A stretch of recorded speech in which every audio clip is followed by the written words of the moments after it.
क्या उज़्बेकिस्तान कोई golden visa, nationality या सिटीज़नशिप इस तरह का भी प्रोग्राम चला रहा है? अब आप भी सालों से वहाँ हैं, तो क्या कल को आप भी नेशनल हो जाएंगे या नहीं हो सकेंगे? जी देखिए, पहले तो ऐसा नहीं था। ठीक है। लेकिन अभी उन्होंने गोल्डन वीज़ा का आपने नाम लिया, तो एग्जैक्ट इसी नाम से उन्होंने गोल्डन वीज़ा अनाउंस किया है ठीक है। कि अगर आप $3 लाख जो है वो ऑफिशियली वहाँ पे इन्वेस्ट करते हैं ठीक है। उज़्बेकिस्तान के अंदर, तो आपको गोल्डन वीज़ा दे दिया जाएगा 5 साल के लिए। ठीक है। और फिर वो रिन्यू होता रहेगा 5 साल के लिए। ठीक है।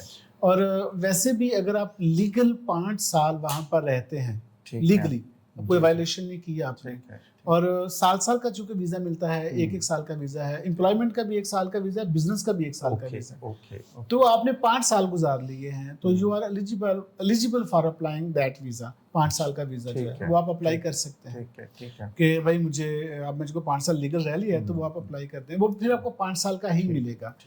तो वहाँ जो सिटीजनशिप पासपोर्ट की शक्ल में आपने कहा है, वो मेरे ख्याल में बहुत टाइम लगता है, कोई 20-25 साल बाद जाके शायद वो उनका दिल को नरम हो और वो आपको पासपोर्ट तक ले जाए। लेकिन अदरवाइज बहुत कोई मुश्किल स्कीम है। नहीं है। जिन लोगों ने वहाँ पर शादियां भी कर रखी हैं मुकामी खवातीन से, उनको भी 5 साल का ही वीज़ा मिलता है।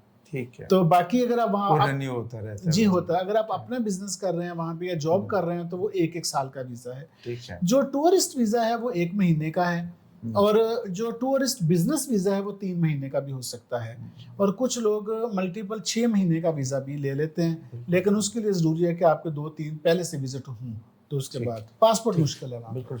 अच्छा, ज़बी आपसे आज की इस पॉडकास्ट का आखिरी सवाल, आपकी जो कंपनी है अरसल एजुकेशनल सर्विसेज के नाम से आप पाकिस्तान में भी रन कर रहे हैं, वहाँ भी रन कर रहे हैं, तो पाकिस्तानी नौजवान जो उज़्बेकिस्तान से MBBS की एजुकेशन लेना चाहें, तो उस हवाले से एक तो ये बता दें कि दोनों में कंपैरिजन कर दें, क्या वही सिलेबस है, मुश्किल है, आसान है, रजियन में पढ़ाते हैं, और अगर आपसे आपकी कंपनी से कोई कांटेक्ट करना चाहे, आपके सर्विसेज लेना चाहे, तो वो कॉस्ट क्या आएगी?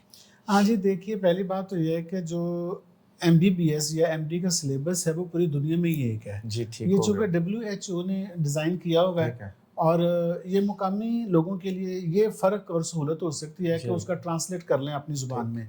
बसूरत दीगर वो इंग्लिश में जो डिज़ाइन हुआ है वो पूरी दुनिया में एक ही है। ठीक है। और कोई भी कंट्रीज जो है वो तब तक इंटरनेशनल स्टूडेंट्स को ऑफर नहीं करता जब तक वो इंग्लिश में नहीं पढ़ाने की सलाहियत रखता।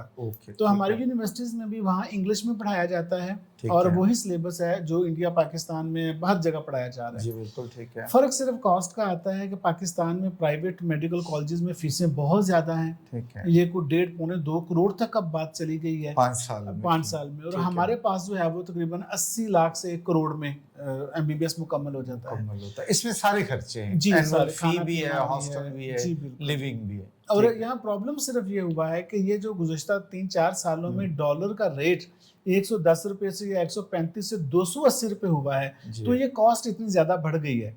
बसूरत दीगर हमारे यूनिवर्सिटी की फीस तब भी 3,500 अमेरिकी डॉलर थी 1 साल की, आज भी उतनी है। लेकिन तब $3,500 के पैसे जो थे वो 4-4.5 लाख रुपया बनता था, आज वो 9 लाख रुपया बनता है। तो वो कॉस्ट इस सेंस में बढ़ गई है। अगर डॉलर्स में लेंगे तो उतनी ही है। तो ये फ़र्क है थोड़ा सा। हमारे पास इस वक्त कोई 500+ पाकिस्तानी स्टूडेंट्स हैं जो पढ़ रहे हैं। अभी 5 जून 2025 को हमारा एक बैच ग्रेजुएट हुआ पाकिस्तानी स्टूडेंट्स का, वापस अल्हम्दुलिल्लाह पाकिस्तान आ गए हैं। और आपकी जिस यूनिवर्सिटी के लिए आप सर्विसेज दे रहे हैं, ये Pakistan medical and dental council से अप्रूव्ड है?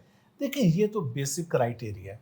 अच्छा। आप पाकिस्तान से मूव कर ही नहीं सकते जब तक आप PMNDC के वो लिस्ट नहीं देखेंगे कि जो इंटरनेशनली इंस्टीट्यूट्स को रिकॉग्नाइज किया गया है। ठीक है। अगर आपको कोई ऑफर करता है कि यहाँ फलां यूनिवर्सिटी में, तो आप बोले 1 मिनट रुक जाओ, आप PMDC की वेबसाइट खोलेंगे और आप उसमें देखेंगे कि क्या उस यूनिवर्सिटी का नाम उसमें है कि नहीं है। अगर उसका नाम है तो तब आप फैसला करेंगे, अगर नाम नहीं है तो आपने जाना ही क्यों है। बिल्कुल ठीक। तो लिहाजा उस यूनिवर्सिटी में जाएं जो PMNDC से रिकॉग्नाइज्ड है, तो फिर वापसी पर आपकी डिग्री भी रिकॉग्नाइज्ड होती है।